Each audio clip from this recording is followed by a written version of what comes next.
আসসালামু আলাইকুম ওরহমতুল্লাহি ওবরাকাতুহ ইন্নাল হামদুলিল্লাহ ওয়াসসালাতু ওয়াসসালামু আলা মুহাম্মাদিনিল মুস্তাফা ওয়া আলা আলিহি ওয়া আসহাবিহিল মুজতাবা আম্মা বা'দ।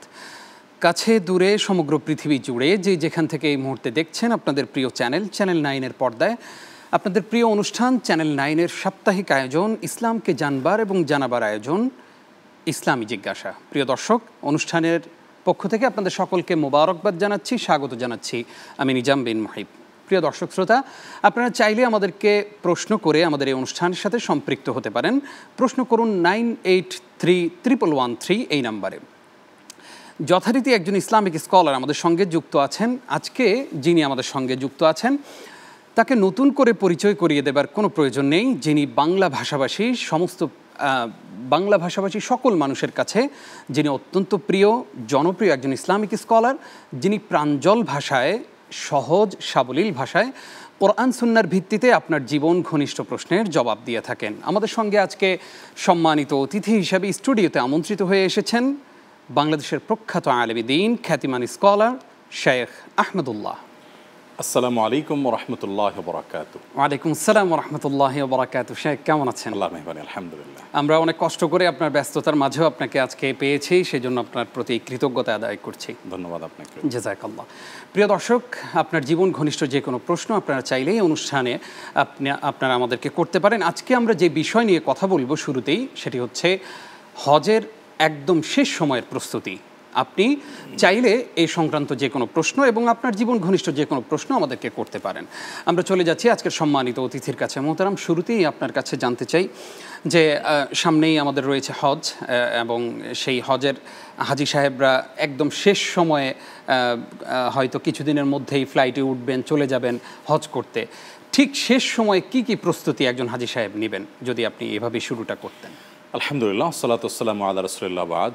আলহামদুলিল্লাহ, বাংলাদেশ থেকে 2 বছরের বিরতির পর এবছর হাজি সাহেবদের অনেকে চলে গেছেন ইতিমধ্যে, যদিও বেশিরভাগ হাজি সাহেবরা এখনও যাননি। ইনশাআল্লাহ আগামী 3-4 তারিখের মধ্যে সবাই পৌঁছে যাবেন সৌদি আরব। জি, হজের সর্বশেষ মুহূর্তের প্রস্তুতিটা খুবই গুরুত্বপূর্ণ। কারণ হলো যে আমরা অনেকে আগে থেকে হজের নানা রকমের ব্যতিব্যস্ততা, আমাদের হজের যে সময়টা, এই সময়টাতে দেশে আমাদের সেটআপটা ঠিকঠাক রাখার জন্য যে প্রয়োজনীয় প্রস্তুতিগুলো, সেগুলো করতে গিয়ে হজের জন্য খুব বেশি ফোকাস করার সময় আমাদের সুযোগটা হয়ে ওঠে। জি, এই জন্য শেষ মুহূর্তের প্রস্তুতি অনেক বেশি গুরুত্বপূর্ণ। এক্ষেত্রে আমরা কয়েক ধরনের প্রস্তুতির কথা বলতে পারি। প্রথমত শারীরিক প্রস্তুতি। শারীরিক প্রস্তুতির ব্যাপারটি হলো যে বাংলাদেশ থেকে যারা সৌদি আরব গিয়ে হজ বা উমরা করতে চান, এটা যারা জীবনে প্রথমবার যান তারা হয়তো প্রথম অভিজ্ঞতা, আর যারা আগে গিয়েছেন তাদের অভিজ্ঞতা একাধিকবার থাকার কথা। সেটা হলো যে ভিন্ন এনভায়রনমেন্টে ভিন্ন আবহাওয়া যাওয়ার কারণে অনেকে শুরুতে গিয়ে অসুস্থ হয়ে পড়েন। বিশেষ করে প্রতিটা রুমে দেখা যায় যে আপনার বিভিন্ন ধরনের মানুষ থাকে, কারোর একটু অ্যাসি বাড়িয়ে দেওয়া লাগে, কারোর একটু কমিয়ে দেওয়া লাগে। এসব কারণে দেখা যায় ঠান্ডার রোগে আক্রান্ত হয়ে যান, এবং শুরুতে অসুস্থ হয়ে পড়লে কিন্তু আপনি দোয়া বলেন, আল্লাহর কাছে রোনাজারি বলেন, এবাদত বন্দিগি বলেন, তওয়াব বলেন, কোনো কিছু করে শান্তি জিনিসটা আপনি পাবেন না। তো এই জন্য শারীরিকভাবে নিজেকে সুস্থ রাখার জন্য যত প্রয়োজনীয় উদ্যোগ আছে এগুলো নিতে হবে।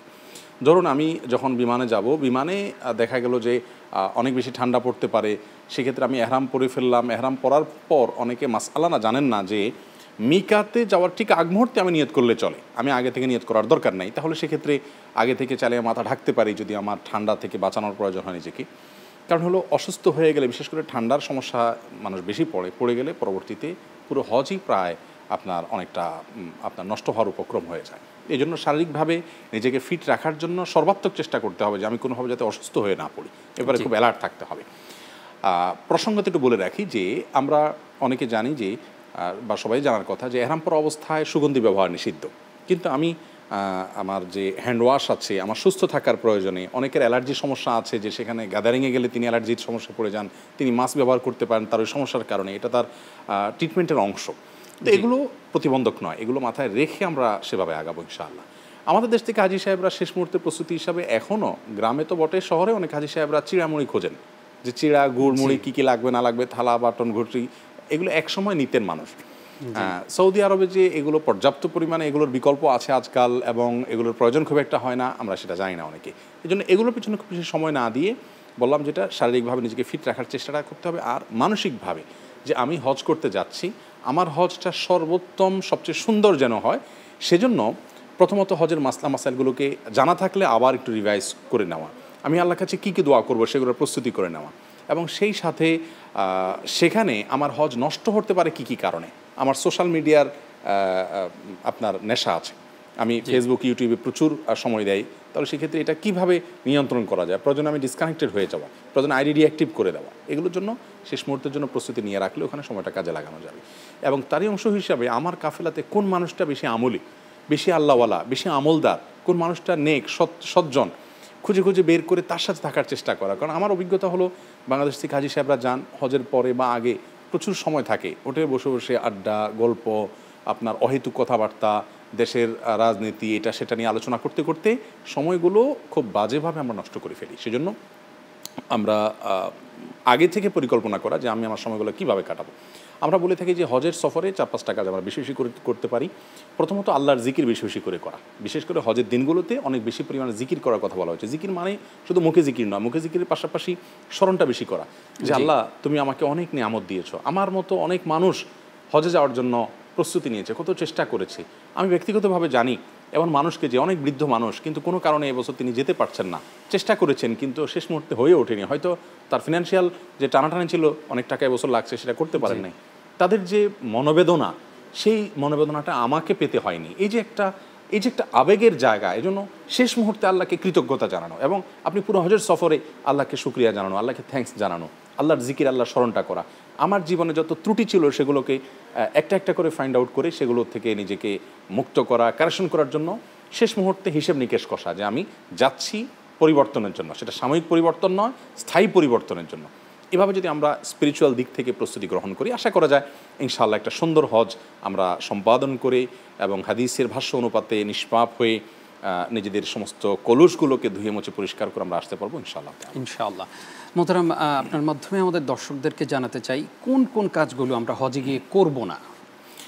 হজে গিয়ে আমাদেরকে নবী করিম সাল্লাল্লাহু আলাইহি সাল্লাম অনেক নির্দেশনা দিয়েছেন, কোরআনে স্পষ্ট আল্লাহ তাআলা বলেছেন যখন আমরা হজে যাব তখন 3টি কাজ আমরা বিশেষভাবে করব না। তার প্রথমটি হলো যে কোনো ধরনের পাপের কাজ অন্য সময়ের চাইতে এই সময় একটু বিশেষ গুরুত্বের সাথে না করার ব্যাপারে চেষ্টা করা, কারণ হারামের এরিয়াতে অপরাধ করা, সেটা এলহাদ ফিল হারাম বা আপনার ফিস্ক ফিল হারাম, সেটার অপরাধ অনেক বেশি। এই জন্য আল্লাহ তাআলা বলেছেন লা ফুসুক, সেখানে কোনো পাপ যেন না হয়, এটা খেয়াল করতে হবে।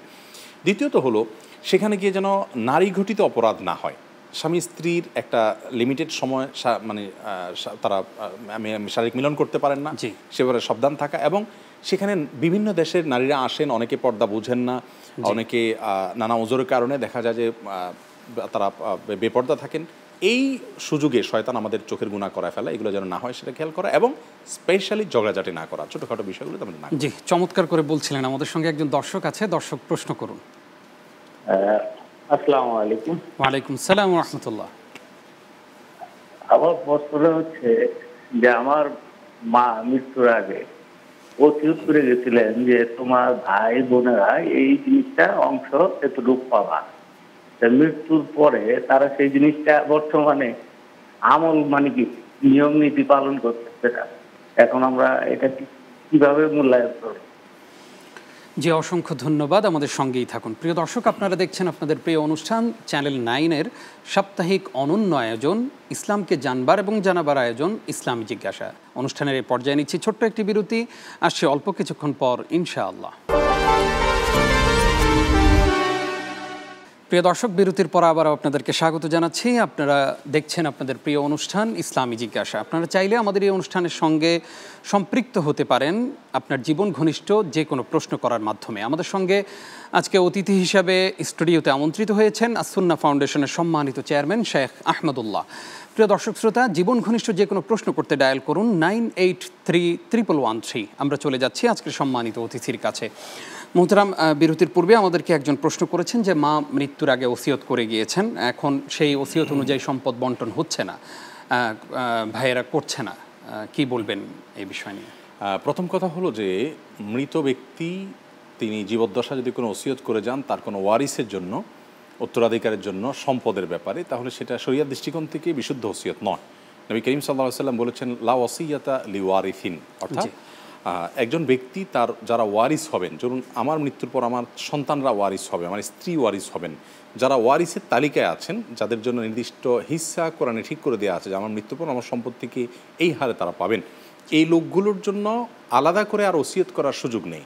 আর যদি যিনি প্রশ্ন করেছেন তার মা যদি ওসিয়ত করে থাকেন এমন ওসিয়ত যে ওসিয়তটা কোরআনের বন্টনের সাথে সামঞ্জস্যপূর্ণ, ধরুন কোরআনে বলা আছে যে ছেলে এতটুকু পাবে, মেয়ে এতটুকু পাবে, ছেলেরা প্রত্যেকে এতটুকু করে পাবে, মেয়েরা প্রত্যেকে এতটুকু করে পাবে, এই হারে তিনি যেন বন্টন হয় সেজন্য ওসিয়ত করে গেছেন, তাহলে সে ওসিয়ত তো তিনি করলেও মানা লাগতো, তিনি করার কারণে আর বিশেষ গুরুত্বের সাথে মানতে হবে। মোহতারাম আসবে এই আলোচনায়। আমাদের সঙ্গে একজন দর্শক আছেন। দর্শক, আপনার টিভি সেটের ভলিউম কমিয়ে আমাদেরকে প্রশ্ন করুন। আসসালামু আলাইকুম। ওয়ালাইকুম আসসালাম। হুজুর, আমি বসুন্ধরা থেকে বলছি। জি হুজুর, আমি বলছিলাম কোন ব্যক্তি নামাজ, রোজা, হজ, যাকাত করে প্রচুর সওয়াব উপার্জন করছে, আবার একই ব্যক্তি অন্যদিকে জুলুম, শোষণ, নির্যাতন করে প্রচুর পাপ উপার্জন করছে। এখন আমার প্রশ্ন, নেকের পাল্লা ভারী হবে না হালকা হবে, বুঝার কোনো উপায় আছে কি না? জি, অসংখ্য ধন্যবাদ। আমাদের সঙ্গেই থাকুন। জি শেখ বলছিলেন।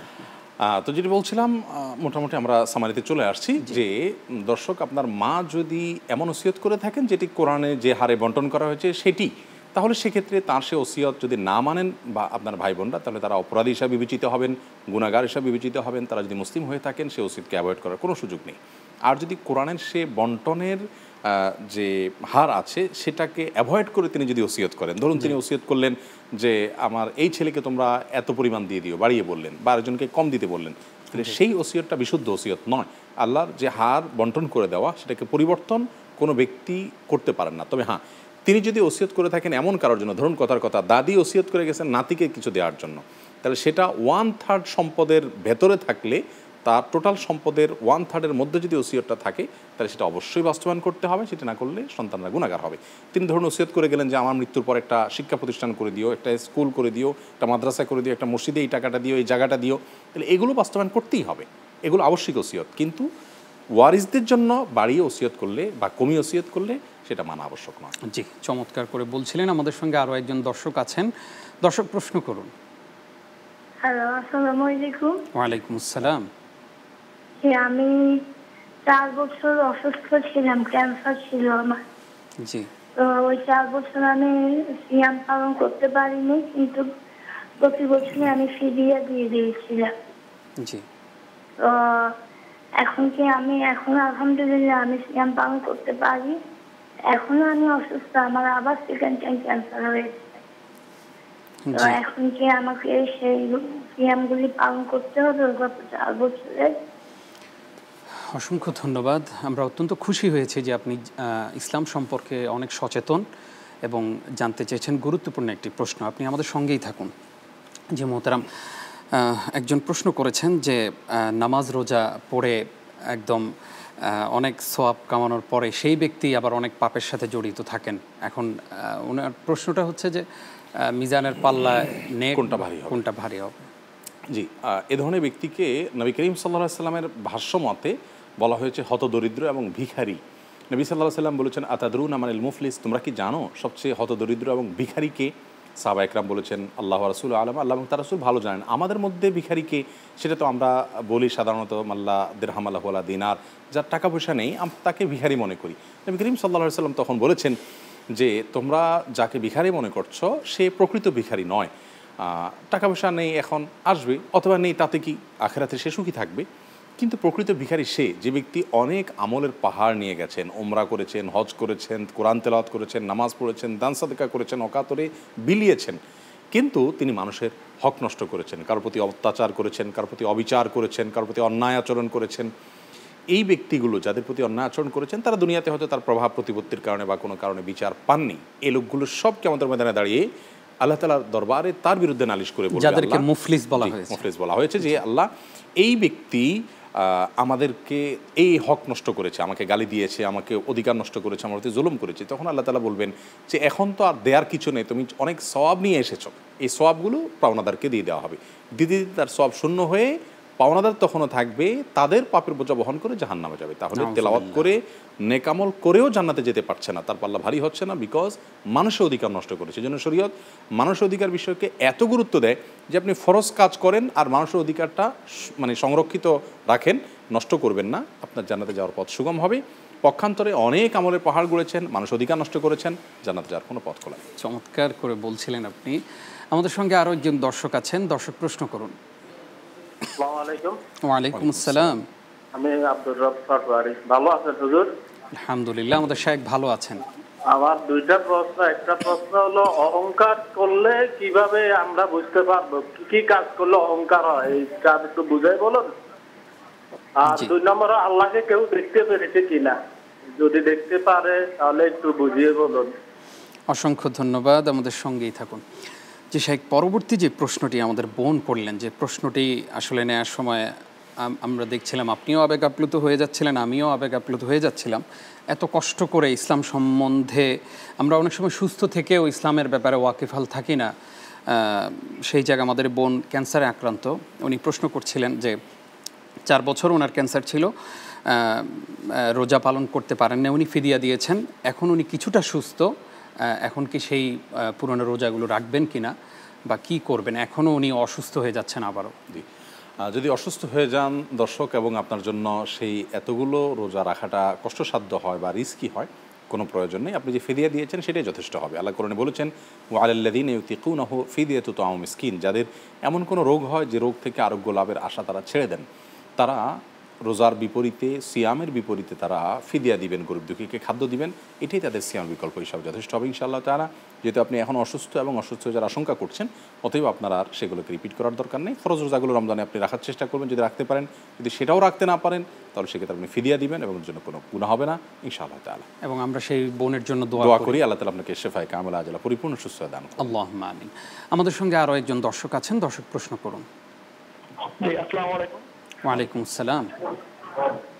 আমি একটু সাহিত্যকে প্রশ্ন করতে চাই এরকম যে হচ্ছে, দুঃখিত, লাইনটি ডিসকানেক্ট হয়ে গিয়েছে।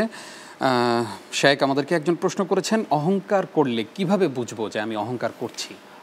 2টি উপায় আছে। নবী করিম সাল্লাল্লাহু আলাইহি সাল্লাম বলেছেন যে অহংকার হলো বাতারুল হক ওয়া গামতুন নাস, অর্থাৎ সত্য জানার পরও সেটাকে অস্বীকার করার যে প্রবণতা, এটা একজন মানুষের অহংকারী হওয়ার একটা প্রাথমিক সিমটম। ধরুন আপনি জানছেন কোনো একটা বিতর্কে যে আমার প্রতিপক্ষ সত্য বলছে, কিন্তু এর পরও আমি যেহেতু বলে ফেলেছি কিভাবে আমি মানি, এটাকে গড়িমসি করা, সত্যকে স্বীকার করতে, এটা হলো অহংকারের একটা আলামত। আরেকটা হলো মানুষকে আপনার তাচ্ছিল্য করা, হেয় করা, এই প্রবণতা অনেকের মধ্যে আছে, যে মানুষকে পাত্তা না দেওয়া। প্রত্যেকটা মানুষ তিনি আল্লাহর কাছে প্রিয় হতে পারেন, আমার চেয়ে শ্রেষ্ঠ হতে পারেন, তার অনেক বিশেষ গুণ থাকতে পারে, সেই জায়গা থেকে তাকে রেসপেক্ট করতে হবে। কাউকে, কোনো মানুষকে হেয়, তুচ্ছ, তাচ্ছিল্য একজন মুসলিম করতে পারে না। যদি করেন তাহলে এটা তার ভেতরে সুপ্ত অহংকার আলামত। জি, ইনশাআল্লাহ ওনার পরবর্তী প্রশ্নে আসবো ছোট্ট একটি বিরতির পর। প্রিয় দর্শক, আপনারা দেখছেন আপনাদের প্রিয় অনুষ্ঠান ইসলামী জিজ্ঞাসা। অনুষ্ঠানের পর্যায়ে নিচ্ছি বিরতি, আমাদের সঙ্গেই থাকুন। প্রিয় দর্শক, বিরতির পর আবারও আপনাদেরকে স্বাগত জানাচ্ছি। আপনারা দেখছেন চ্যানেল 9-এর সাপ্তাহিক আয়োজন, চমৎকার আয়োজন ইসলামী জিজ্ঞাসা। অনুষ্ঠানের এ পর্যায়ে আপনাদেরকে জানাচ্ছি যে আমাদের সঙ্গে আজকে অতিথি হিসেবে যুক্ত আছেন বাংলাদেশের খ্যাতিমান স্কলার শায়েখ আহমদুল্লাহ। আপনারা শায়েখের কাছে প্রশ্ন করতে পারেন, জীবন ঘনিষ্ঠ যে কোনো প্রশ্ন, 983113। আমরা চলে যাচ্ছি আজকের সম্মানিত অতিথির কাছে। শায়েখ আমাদেরকে একজন প্রশ্ন করেছেন, আল্লাহকে কেউ দেখতে পেয়েছেন কিনা? দেখুন, আল্লাহ রাব্বুল আলামিন কোরআনে হাকিমে স্পষ্টত মুসা আলাইহিস সালাম যখন তাকে দেখতে চেয়েছেন, তাকে বলেছেন যে লান তারানি, কোশ্চেন কালো তুমি আমাকে দেখতে পাবে না। এবং আল্লাহ রাব্বুল আলামিন তাকে এক্সাম দিয়েছেন, পরীক্ষা দিয়েছেন যে তুমি সূর্যের দিকে তাকিয়ে থাকতে পারো কিনা দেখো তো।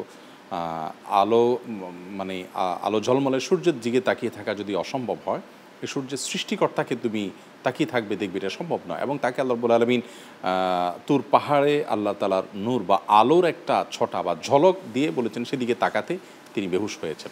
অতএব পৃথিবীতে আল্লাহ রাব্বুল আলামিনকে এইভাবে এই চর্মচক্ষু নিয়ে দেখাটা সম্ভব নয়। তবে আল্লাহ রাব্বুল আলামিনের সঙ্গে প্রত্যেকটা মানুষের সাক্ষাৎ হবে, নবী করিম সাল্লাল্লাহু আলাইহি ওয়াসাল্লাম বলেছেন কিয়ামতের ময়দানে। আর এই জায়গাটাই হলো একজন ইমানদারের ইমানের পরীক্ষার জায়গা, যে আমি আল্লাহ রাব্বুল আলামিনের কথার প্রতি কতটা আস্থা, কতটা বিশ্বাস আমি রাখছি, নাকি আমার নফস বা প্রবৃত্তির পূজা করছি। এই জায়গাটা থেকে একজন ইমানদার নিজেকে ইমানদার হিসাবে স্টাবলিশ করতে হবে, সেটা তার জন্য চ্যালেঞ্জিং বিষয়। জি, চমৎকার। আমাদের সঙ্গে আরেকজন দর্শক আছেন, দর্শক প্রশ্ন করুন। হ্যালো, জি, সালামু আলাইকুম। ওয়ালাইকুম আসসালাম। ভাইয়া, হুজুরকে আমার সালাম দেবেন। আমি হুজুরকে খুবই শ্রদ্ধা করি, পছন্দ করি। জি, আপনার সাথে বাংলা ভাষাভাষী সবাই হুজুরকে পছন্দ করেন। আপনার প্রশ্ন হ্যাঁ, করুন। আমি ইউটিউবে সবসময় হুজুর আপনার প্রশ্ন উত্তর দেখি। জি, ধন্যবাদ, আপনি প্রশ্ন করুন। অনেক ধন্যবাদ। আচ্ছা হুজুর, আমি মানে ঢাকার মানুষ, তো একদম খাস ঢাকাই মানুষ।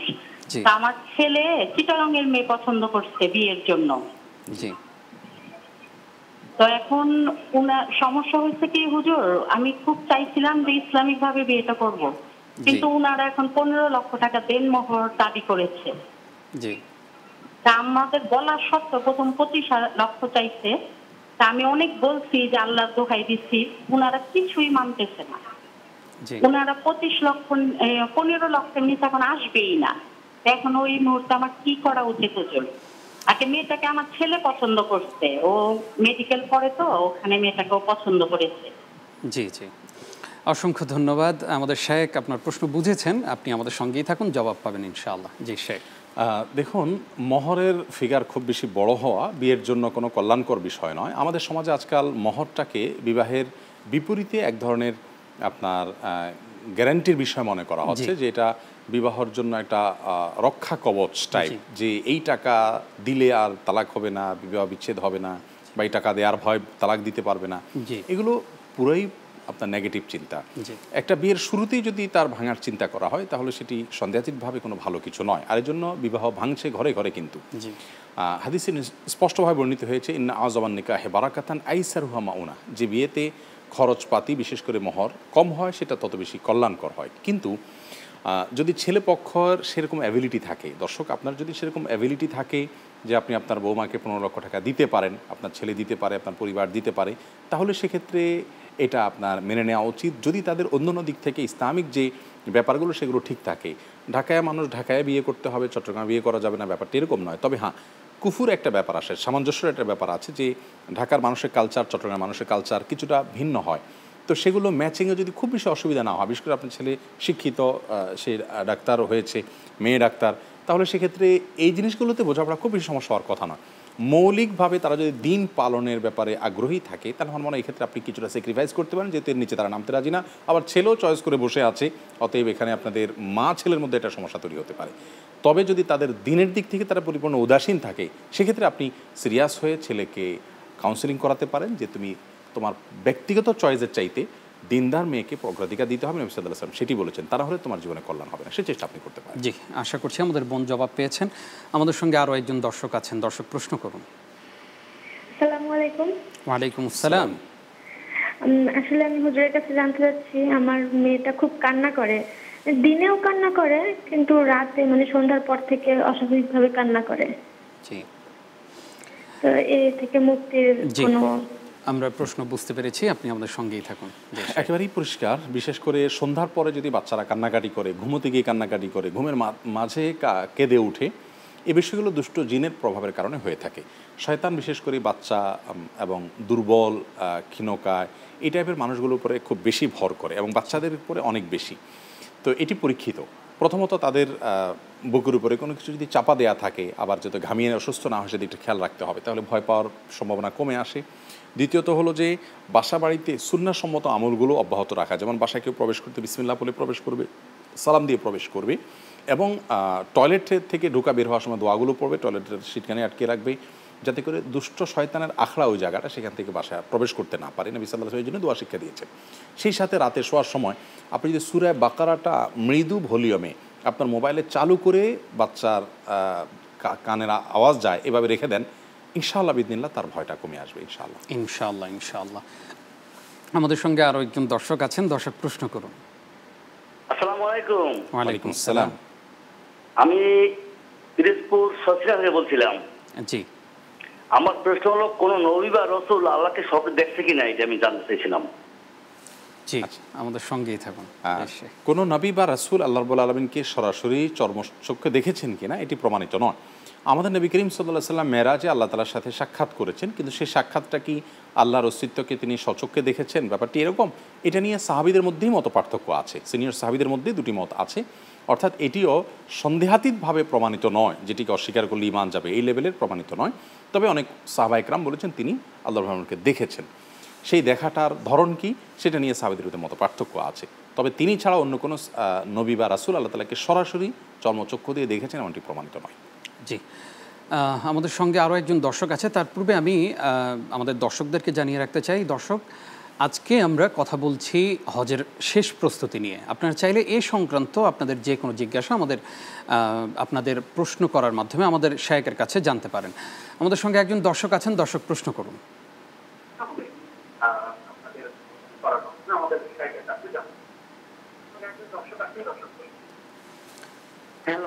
দর্শক আপনার টিভি সেটের ভলিউম কমিয়ে প্রশ্ন করুন। ওয়ালাইকুম আসসালাম। হ্যালো, আসসালামু আলাইকুম। ওয়ালাইকুম আসসালাম। হ্যালো, আসসালামু আলাইকুম। ওয়ালাইকুম আসসালাম, আপনি প্রশ্ন করুন। আমি একটা জিনিস জানতে চাচ্ছি হুজুরের কাছ থেকে, যে আমরা 5-6 বছর আগে আমরা বাবা মার অবর্তমানে মানে না জানাই বিয়ে করেছিলাম, কিন্তু এখন 5-6 বছর পর এখন বাবা মা মেনে নিয়েছে, ছেলের বাবাও মেনে নিয়েছে, মেয়ের বাবাও মেনে নিয়েছে। তাহলে কি এখন কি আবার নতুন করে বিয়ে করাতে হবে? জি, অসংখ্য ধন্যবাদ, সঙ্গেই থাকুন। জি শেখ।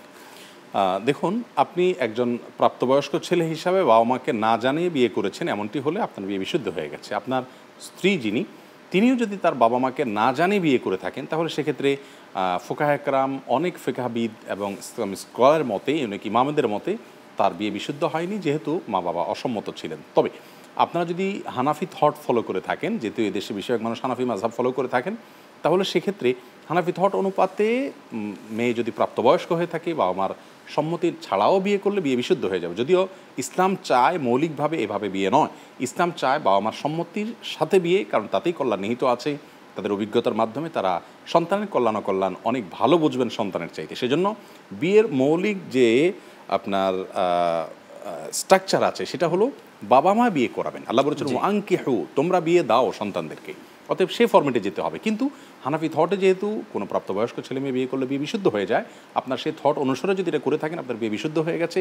এখন আপনার কাছে মনে হয়েছে না, আমরা হাম্বলি থটে বা সৌদি আরবের স্কলাররা যেটা বলছেন যে না, আইয়ুমা ইমরাআতিন নাকাহাত মিন দুনি ইযনি ওয়ালিয়িহা ফানিকাহুহা বাতিলুন, এই হাদিসের কারণে যে অভিভাবকের সম্মতি ছাড়া কোনো মেয়ে বিয়ে নিজেকে দিলে সেটা বাতিল হবে। এই হাদিসের কারণে আপনি যদি মনে করেন যে না এটাই এখন রাইট, তারপরে আপনার বিয়ে বিশুদ্ধ হয়ে গেছে, কারণ তখন আপনি একটা থট বা উলামা ইকরামের মাসআলাকে অনুসরণ করেই করেছিলেন। আর যদি আপনি নিজে নিজে করে থাকেন, খেয়াল খুশি মতো জানেনও না মাসআলা কি, তাহলে সেক্ষেত্রে এটা নিয়ে যথেষ্ট ধোঁয়াশার সুযোগ আছে। জি, চমৎকার বলছিলেন। আমাদের সঙ্গে দর্শক আছেন, দর্শক প্রশ্ন করুন। আসসালামু আলাইকুম। ওয়ালাইকুম আসসালাম। আসসালামু আলাইকুম। ওয়ালাইকুম আসসালাম। আমার প্রশ্ন হচ্ছে আমার মসজিদ বিষয়ে আর কি। জি, আমাদের মসজিদের ইমাম জীবিত মানে পীরের পায়ে সেজদা করেছে, এই মসজিদ এই ইমামের পেছনে নামাজ এখন হবে কিনা, এটা নিয়ে মত বিনিময় চলতেছে এখন। জি, অসংখ্য ধন্যবাদ, আমাদের সঙ্গেই থাকুন। প্রিয় দর্শক, আপনারা দেখছেন আপনাদের প্রিয় অনুষ্ঠান চ্যানেল 9-এর সাপ্তাহিক আয়োজন ইসলামী জিজ্ঞাসা। নিচ্ছি ছোট্ট একটি বিরতি, ফিরছি অল্প কিছুক্ষণ পর ইনশাআল্লাহ। প্রিয় দর্শক, বিরতির পর আবারও আপনাদেরকে স্বাগত জানাচ্ছি। আপনারা দেখছেন আপনাদের প্রিয় অনুষ্ঠান চ্যানেল 9-এর সাপ্তাহিক আয়োজন ইসলামকে জানবার এবং জানাবার আয়োজন ইসলামী জিজ্ঞাসা। আপনারা চাইলে আজকে আমরা হজ বিষয়ে কথা বলছি, আপনারা এই সংক্রান্ত যে কোনো প্রশ্ন করতে পারেন। আজকে আমাদের সঙ্গে আছেন আস-সুন্নাহ ফাউন্ডেশনের সম্মানিত চেয়ারম্যান শেখ আহমদুল্লাহ। আমরা চলে যাচ্ছি শায়েকের কাছে। মোহতারাম, আপনার মাধ্যমে আমাদের দর্শকদেরকে জানাতে চাই যে হজ কি কাজ করলে হজ হয়ে যাবে। অনেকে আমরা জানি না, এবং অনেকে অনেক বাড়তি অনেক কাজ করেন, সেখানে গিয়ে মনে করেন যে এটাও হজের অংশ। কোন কাজগুলো করলে হজ আদায় হয়ে যাবে? দেখুন, হজের যে ফরজ এবং ওয়াজিব, মোহতারাম এই আলোচনাটা শুনবো। আমাদের সঙ্গে একজন দর্শক আছেন, দর্শক প্রশ্ন করুন। আসসালামু আলাইকুম। ওয়ালাইকুম সালাম। জি, আমার নাম নুরুল ইসলাম, আমি ঢাকা থেকে বলছিলাম হুজুর। জি, আমি ওই একটু সুন্দর দায়দারি আছে, তো আমি সবসময় পাঞ্জাবি পরে বাইরে আমার অনেকে মানে হাজি হাজি বলে আছে, জি আমার তৌফিক হয় না আর কি যা হাজি মানে জি হজ করার। জি আর একটা প্রশ্ন হলো, আমার একটা নাতিনা আর কি, নাম রাখছি আপিয়া ইসলাম, এটা কতটুকু মানে তরিকা? আর আমার জি, জি, হজের জি। ব্যাপারটা আর কি, আমি হয়তো আমার এই তৌফিক হয় না এখনো, আমাকে অনেকে বাইরে হাজি হাজি বলে আর কি, অনেকটা কতটুকু গুণ আবার কতটুকু কি। জি জি অসংখ্য ধন্যবাদ, সঙ্গেই থাকুন। জি সাহেব। দেখুন, আপনাকে মানুষ হাজি বলে, আমাদের দেশে মানুষ একটু ধার্মিক হলে বা আপনার টুপি পাঞ্জাবি পরলে বা বড় জুব্বা পরলে মানুষ হাজি সাহেব বা এই টাইপের কথা বলেন আর কি। এর মানে হলো হজ করলে সাধারণত মানুষ এগুলো পরে টরে এরকম, এতে কোনো অসুবিধা নেই, আপনার কোনো গুনাহ হবে না। আপনি তো আর মানুষকে হাজি হিসাবে দাবি করছেন না, মানুষ হয়তো সুধারণাবশত বলে, আপনি বরং এটাকে দোয়া হিসাবে নেন যে তারা যেহেতু হাজি বলছে, আল্লাহ তুমি কবুল করে নাও হাজি হিসাবে, আপনি চেষ্টা করবেন, ইনশাআল্লাহ আপনার কোনো গুনাহ হবে না। জি, আতিয়া ইসলাম নাম। আতিয়া ইসলাম নামটা সুন্দর, খারাপ না। আতিয়া মানে হলো দান, আর ইসলামটা যদি তার বাবার নামের অংশ হয় তাহলে ঠিক আছে, যথার্থ। আর বাবার নাম না থাকলেও চলবে, অসুবিধা নেই। আতিয়া তো ইসলামের অর্থ হবে ইসলামের দান, অর্থাৎ এটা আল্লাহর দান বলতে পারেন আপনি। ভালো, সুন্দর নাম। জি, আমাদের সঙ্গে আরো একজন দর্শক আছেন, দর্শক প্রশ্ন করুন। আসসালামু আলাইকুম। ওয়ালাইকুম আসসালাম। আমার প্রশ্ন হচ্ছে, উজুতে ঘাড় মাসে করা কি সুন্নত নাকি বিদআত, আর সুন্নতি তরিকায় কিভাবে উজু করতে হয়? জি, অসংখ্য ধন্যবাদ, আমাদের সঙ্গেই থাকুন। জি শেখ, আমরা হজ সংক্রান্ত কথা বলছিলাম যে ঠিক মৌলিক কাজগুলো কি কি? হজের সবচেয়ে গুরুত্বপূর্ণ কাজ হলো হজের ফরজগুলো।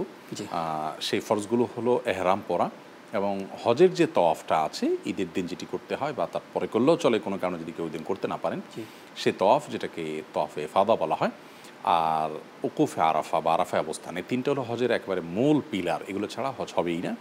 এর বাইরে আপনার এহরাম পরিহিত অবস্থা যে নিষিদ্ধ কাজ আছে সেগুলো থেকে বেঁচে থাকা, তালবিয়া পাঠ করা, তারপরে আপনার আপনার তওয়াফের পরে সাই করা, তারপরে জামারাতে পাথর মারা, মিনাতে অবস্থান করা 8 তারিখে, মুজদালিফা রাত্রি যাপন করা, ঈদের রাত যেটি 9 তারিখ দিবাগত রাত আরাফাতের ময়দান থেকে এসে, এগুলো সবগুলো হজের ওয়াজিব কাজ, এগুলো করতে হবে।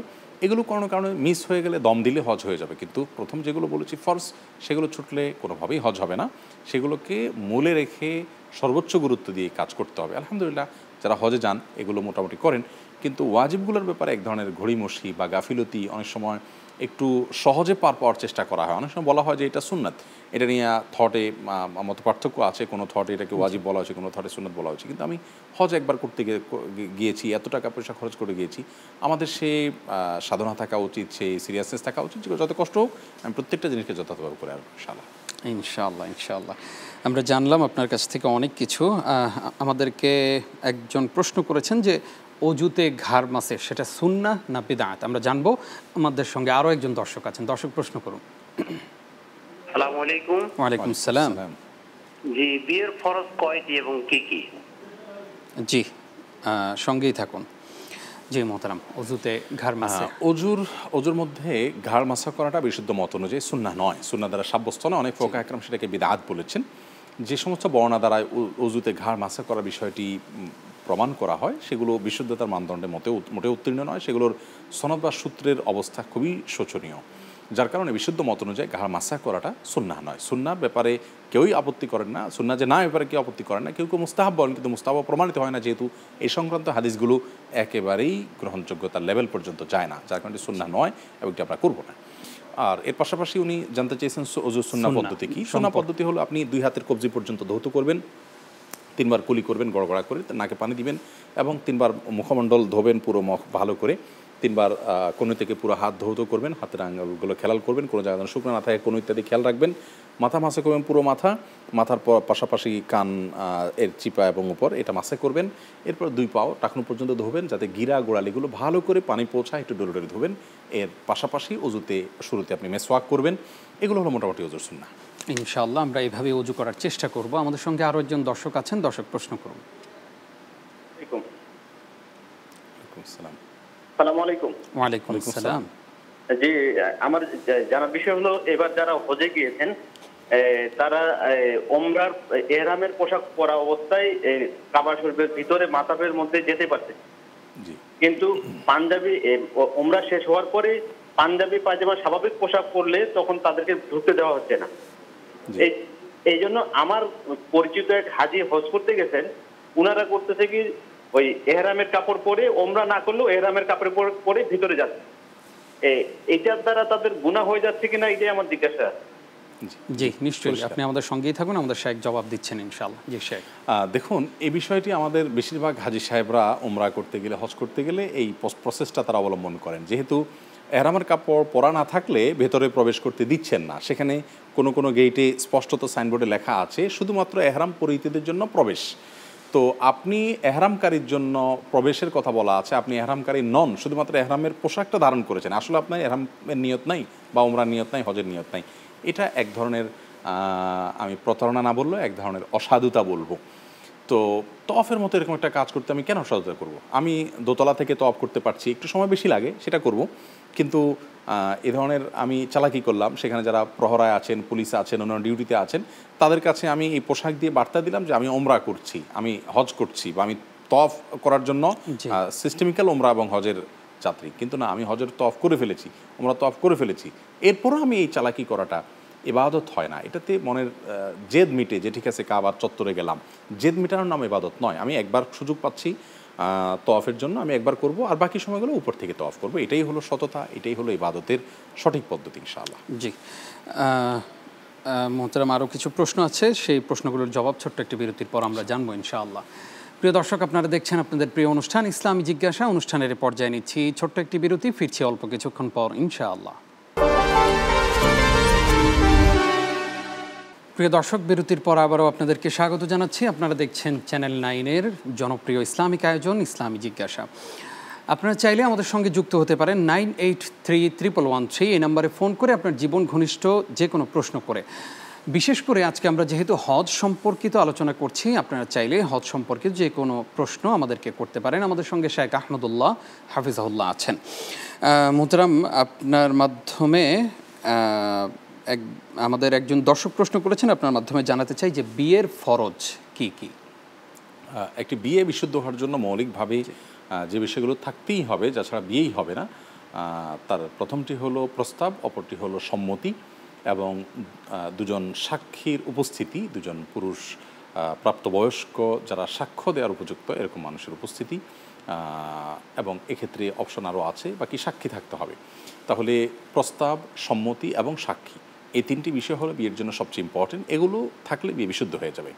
এর পাশাপাশি মহর, এটি যদি কোনো কারণে উল্লেখ নাও হয়, সেটা বাই ডিফল্ট হয়ে যাবে মহরে মিছিল বা এ ধরনের মেয়েদের যেরকম মহর হয়ে থাকে সেটি, কিন্তু মহরটা বিয়ের জন্য আবশ্যকীয়। সেটা ছাড়া বিয়ে যদি করেন কেউ হয়ে যাবে, কিন্তু সেটা যুক্ত হবে পরে। আর প্রস্তাব, সম্মতি এবং সাক্ষী হলো বিয়ের মূল বিষয়, শর্ত। ইনশাআল্লাহ আমাদের দর্শকরা যারা বিয়ে করেনি তারা এই শেখ যেগুলো বললেন সেগুলো মেনে চলবেন ইনশাআল্লাহ। আমাদের সঙ্গে আরও একজন দর্শক আছেন, দর্শক প্রশ্ন করুন। জি, আসসালামু আলাইকুম। ওয়ালাইকুম আসসালাম। জি, আমার সড়ক দুর্ঘটনার পায়ে সমস্যার কারণে আমি পা ভাঁজ করে মাটিতে বসতে পারি না।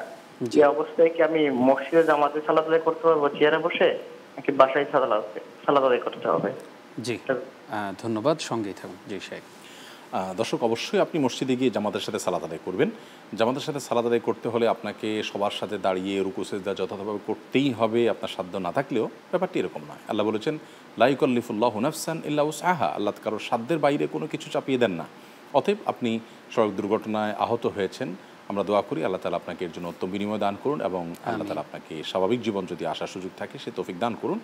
আপনি পা ভাঁজ করে যেহেতু বসতে পারেন না, অতএব আপনি পা লম্বা করে বসবেন কিংবা চেয়ারে বসে নামাজ পড়বেন, তারপর আপনি জামাতের সাথে নামাজ পড়বেন, বাসায় একাকি পড়বেন না যথাসম্ভব। জি মোহতারাম, আপনার মাধ্যমে আমাদের দর্শকদেরকে জানাতে চাই এহরামটা কখন বাঁধবে হাজী সাহেবরা? অনেকে বাসা থেকে একবারে কাপড় পরে বের হন, অনেকে এয়ারপোর্টে গিয়ে পড়েন, অনেকে বিমানের মধ্যে পড়েন, কোন জায়গায় পড়বেন?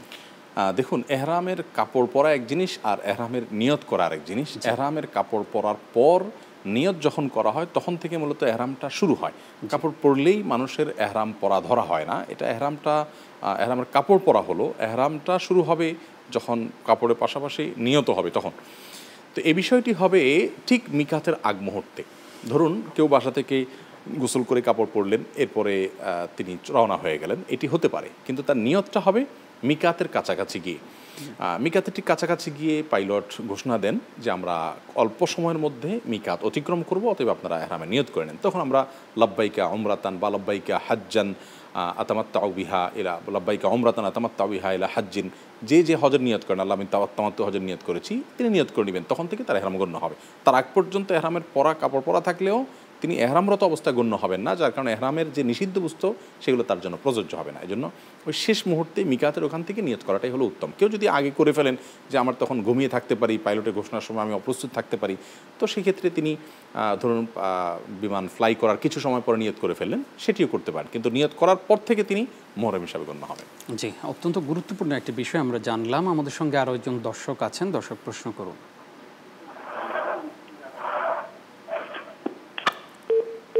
দুঃখিত, লাইনটি কেটে গিয়েছে। মোহতারাম, আপনার মাধ্যমে দর্শকদেরকে জানাতে চাই যে এই যে আমরা হাজি সাহেবরা গিয়ে সৌদি আরব 30 দিন 40 দিন থাকেন, হজ করার পরে, হজ সম্পন্ন হওয়ার পরে বাকি দিনগুলো কি কি আমল করবেন, কি করবেন? আমরা শুরুতেই বলছিলাম যে প্রথমত আল্লাহর জিকিরটা বেশি বেশি করবেন, আল্লাহর স্মরণ, আল্লাহর সাথে কথোপকথন, যে আল্লাহ তুমি আমাকে এখানে এনেছো, তৌফিক দিয়েছো, আমি যেন তোমার ফরমাবরদার অনুগত বান্দা হিসাবে থাকতে পারি, ভালো মানুষ হিসেবে থাকতে পারি। আল্লাহর সাথে কথা বলবেন, জিকির বেশি বেশি করবেন। জিকিরের মধ্যে আল্লাহু আকবার, আল্লাহু আকবার, লা ইলাহা ইল্লাল্লাহ, আল্লাহু আকবার, আল্লাহু আকবার, লিল্লাহিল হামদ, এই তাকবীর তাহমিদটা বেশি বেশি করে করতে হবে। নবী সাল্লাল্লাহু আলাইহি ওয়াসাল্লাম বলেছেন ফাকসিরু ফিহিন্না মিনাত তাকবীর ওয়াত তাহলিল ওয়াত তাহমিদ, বিশেষ করে ঈদের দিনের আগ পর্যন্ত বেশি, এর পরেও আরও 3 দিন পর্যন্ত এগুলো বেশি বেশি আমরা করব। এর পাশাপাশি আমরা বাইতুল্লায় থাকলে, মক্কায় থাকলে আমরা বেশি বেশি করে মসজিদে হারামে গিয়ে নামাজ পড়ার চেষ্টা করব, যেহেতু 1 রাকাতে 1 লক্ষ রাকাতের সওয়াব। এবং মক্কায় থাকলে আমরা তওয়াফ যত বেশি সম্ভব দোতলা বা ছাদ দিয়ে আমরা করব, কারণ এটি অন্য কোনো জায়গার করার সুযোগ হবে না আমাদের জীবনে। আর তওয়াফরত অবস্থা দোয়া কবুল হয়। আর মদিনায় থাকলে নবী সাল্লাল্লাহু আলাইহি ওয়াসাল্লামের প্রতি বেশি দুরূদ পাঠ করা, নবী সাল্লাল্লাহু আলাইহি ওয়াসাল্লামের কবর প্রতিদিন একবার কমপক্ষে জিয়ারতের চেষ্টা করা, পাশেই জান্নাতুল বাকি যেটাকে বলি আমরা, বাকিউল গারকাত কবর, সেটা জিয়ারত করা, সেই সাথে মসজিদে নববীতে বেশি বেশি করে নামাজ পড়ার চেষ্টা করা, কারণ সেখানে নামাজ পড়লে 1 রাকাতে 1000 রাকাত, কোনো বর্ণনা অনুযায়ী 50,000 রাকাতের সওয়াব হয়। যার কারণে এই কাজগুলো স্পেশালি বেশি বেশি করে হজের সফরে আমাদের করা উচিত। ইনশাআল্লাহ, ইনশাআল্লাহ। আমাদের সঙ্গে আরও একজন দর্শক আছেন, দর্শক প্রশ্ন করুন। আসসালামু আলাইকুম। ওয়ালাইকুম আসসালাম। আমি রায়হানুল ইসলাম বলছিলাম চট্টগ্রাম থেকে। আমি হুজুরের কাছে একটু জানতে চাচ্ছিলাম যে আসলে আমরা অনেকে দেখি যে ইহরামের কাপড় রেখে দেওয়া হয়, যেটা দিয়ে তাদের দাফন করা হয়। হুজুর এই ব্যাপারে যদি একটু কিছু বলতেন। জি, ধন্যবাদ।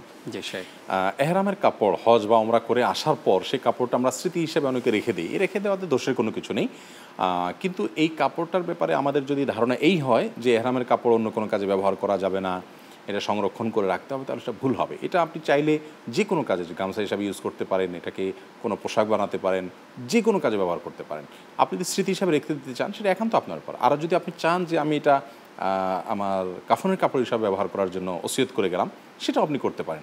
কিন্তু এটা কাফনের কাপড় হিসাবে ব্যবহার করলে তার জন্য বিশেষ কোনো আপনার সুবিধা পাওয়া যাবে এ মর্মে কোনো হাদিস বর্ণিত হয়নি। বাট আল্লাহ তাআলার কাছে ইমানদার বাহানা তালাশ করবে, উসিলা তালাশ করবে যে আল্লাহ, যদিও এটা কোনো সুন্নাহ নয়, তারপরে আমি হজের স্মৃতিটাকে আমার সাথে জড়িয়ে নিলাম, তুমি আমাকে উসিলা মাফ করে দিও। আল্লাহ তাআলা কাকে কোনো উসিলা মাফ করবেন, এই উদ্দেশ্যে তিনি এটা রাখতে পারেন, কিন্তু এটাকে সুন্নাহ মনে করে করবেন না, এবং এটাকে রাখতেই হবে এমনটিও মনে করবেন না, বাকি রাখার সুযোগ আছে। জি, ধন্যবাদ। আমাদের সঙ্গে আরও একজন দর্শক আছেন, দর্শক প্রশ্ন করুন।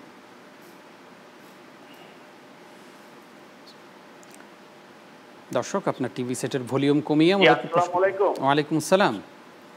জি, আমার একটা প্রশ্ন হলো, আমার তো অর্থ কম, কিন্তু উমরা হজ করার ইচ্ছা আছে, নিয়ত আছে। বড় হজ আর উমরা হজের মধ্যে পার্থক্যটা কি? জি, ধন্যবাদ। আমাদের সঙ্গেই থাকুন। জি সাহেব, দেখুন, ওমরা এবং হজের মধ্যে পার্থক্য হলো যে ওমরা যদি করে তারপরে হজের ফরজ আদায় হবে না। একজন মানুষের হজ জীবনে একবার ফরজ হয়ে থাকে, সেটি আপনাকে করতেই হবে। আমরা অনেক সময় বলি যে ওমরা হলো ছোট হজ আর মূল হজটা হলো বড় হজ। এটা আমাদের বানানো পরিভাষা। শরীয়ত ছোট হজ বড় হজ এভাবে রাখেনি। হ্যাঁ, কোরআনে কারিমে আল্লাহ আল হাজ্জুল আকবর বলে একটি হজকে বলেছেন বড় হজ। সেটা হলো যেদিন আপনার আরাফাত দিনে যদি জুমার দিন হয় সেটাকে আল হাজ্জুল আকবর বলা হয়েছে। কিন্তু এর বাইরে আপনার ওমরা ছোট হজ, ওইটা বড় হজ এমন, ওমরা কোনো হজই না। ওমরা হলো একটা স্বতন্ত্র ইবাদত, হজ আরেকটা ইবাদত। ওমরা করলে যে হজ হবে ব্যাপারটা কিন্তু সেরকম নয়। একজনের জীবনে 10 বার 20 বার ওমরা করেছেন, কিন্তু একবার হজ করেননি, তাহলে তিনি হজ করার যে দায়িত্ব এটা থেকে মুক্ত হওয়ার কোনো সুযোগ নেই। হজ আপনাকে করতে হবে, তবে হ্যাঁ আপনার সুযোগ নেই। আমরা দোয়া করি আল্লাহ আপনাকে তৌফিক দান করুন, আপনি চেষ্টা চালিয়ে যান, আল্লাহ তাআলা নিয়ত অনুযায়ী বরকত দিবেন। মোহতারাম, অনেক কিছু জানলাম আপনার কাছ থেকে, আপনি অনেক কষ্ট করে আমাদেরকে সময় দিয়েছেন, আপনার প্রতি কৃতজ্ঞতা। এবং আল্লাহ রাব্বুল আলামিন, আমরা জানি যে আপনিও হজে যাচ্ছেন, আল্লাহ তাআলা আপনাকে নিরাপদে হজ করে আবার আমাদের মাঝে ফিরিয়ে আনুক, সেই দোয়া করছি। ধন্যবাদ আপনাকে, অনেক অনেক শুকরিয়া। জাযাকাল্লাহ। প্রিয় দর্শক, এতক্ষণ আপনারা ছিলেন ইসলামী জিজ্ঞাসার সঙ্গে। অনেক প্রশ্ন আপনারা করেছেন, অনেক প্রশ্নের জবাব আমরা দিতে পারিনি কারণ আমাদের সময় একদম শেষের দিকে। আপনারা চাইলে আপনাদের প্রশ্নগুলো নোট করে রাখতে পারেন এবং আমাদেরকে আগামী বৃহস্পতিবার রাত 10টা থেকে 11টা যে ইসলামী জিজ্ঞাসা প্রোগ্রামটি হবে, সেই প্রোগ্রামে আপনারা সেই প্রশ্নগুলো আমাদেরকে করতে পারেন। নিশ্চয়ই সেই প্রোগ্রামেও আমাদের সঙ্গে একজন ইসলামিক স্কলার যুক্ত থাকবেন। সে পর্যন্ত আল্লাহ তাআলা আপনাদের সকলকে ভালো রাখুন, সুস্থ রাখুন, সেই প্রত্যাশায় বিদায় নিচ্ছি আমি নিজাম বিন মুহিব। ওয়াসসালামু আলাইকুম ওয়া রাহমাতুল্লাহি ওয়া বারাকাতুহু।